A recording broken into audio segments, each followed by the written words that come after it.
एक बार एक व्यक्ति बिना बताए काम पर नहीं गया तो उसके मालिक ने सोचा इसकी सैलरी बढ़ा दी जाए तो यह बिना बताए छुट्टी नहीं करेगा और काम भी लगन से करेगा।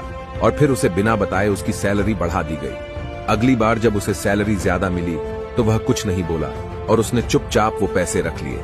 और कुछ महीने बाद उसने फिर से बिना बताए छुट्टी मार ली। मालिक को बहुत गुस्सा आया और वो सोचने लगा इसकी सैलरी बढ़ाने का क्या फायदा हुआ, ये तो सुधरने वाला ही नहीं। और फिर से उसकी सैलरी कम कर दी गई। फिर जब वह काम पर वापस आया तो उसे वही सैलरी दी गई जो उसे पहले मिलती थी। वह व्यक्ति चुपचाप रहा और इस बार भी कुछ नहीं बोला। मालिक को बड़ा आश्चर्य हुआ और उसने पूछा कि जब मैंने तुम्हारी एब्सेंट के बाद तुम्हारी सैलरी बढ़ा कर दी तब तुम कुछ नहीं बोले, और आज मैंने तुम्हारे फिर से छुट्टी लेने पर तुम्हारी सैलरी कम करके दी, फिर भी तुम शांत हो, इसकी क्या वजह है? उस व्यक्ति ने जवाब दिया, जब मैंने पहले छुट्टी करी थी तब मेरे घर एक बच्चा पैदा हुआ था और आपने मेरी सैलरी बढ़ा कर दी तो मैं समझा कि अपर वाले ने बच्चे की बेहतर परवरिश का हिस्सा भेज दिया है। और जब मैंने दूसरी बार छुट्टी ली तो मेरी माँ का निधन हो गया था।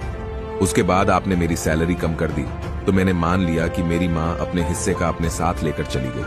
अब मैं उस पैसे की भला चिंता क्यों करूं जिसका हिसाब भगवान ने खुद कर रखा है।